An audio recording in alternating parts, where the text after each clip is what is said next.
অবশ্যই অতিরিক্ত। এখন কি করবা, আমার এই যে 1 মাস ধরে।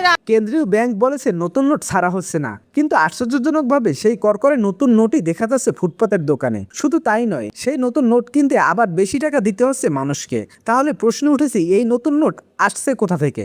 আর এই বিষয়টি নিয়ে লাইভে মুখ খুলছেন বাংলাদেশ ক্রিকেটার তারকা সাকিব আল হাসান। সম্প্রতি দেশের বিভিন্ন জায়গায় দেখা যাচ্ছে ফুটপাতের কিছু দোকানে একেবারে নতুন করকরে টাকার নোট বিক্রি হচ্ছে।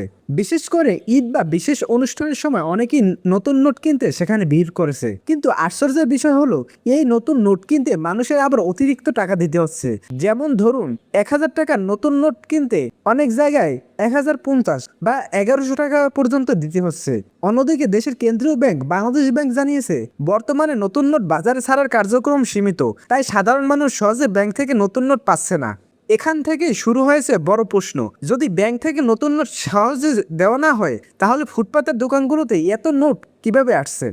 এই বিষয়টা নিয়ে লাইভে কথা বলতে গিয়ে সাকিব আল হাসান বলেন, মানুষ যখন ব্যাংক থেকে নতুন নোট না পায়, তখন তারা বাধ্য হয়ে বাইরে থেকে বেশি টাকা দিয়ে কিনছে। এটা অবশ্যই একটা চিন্তার বিষয়। যদিও কোথাও নিয়মের বাইরে এমন কিছু ঘটে থাকে, তাহলে অবশ্যই বিষয়টা খতিয়ে দেখা দরকার। সাধারণ মানুষের কষ্টের টাকার সঙ্গে কেউ যেন অন্যভাবে লাভ না করতে পারে। সব মিলিয়ে নতুন নোট নিয়ে এই রহস্য এখন সামাজিক মাধ্যমে বড় আলোচনার বিষয় হয়ে উঠেছে।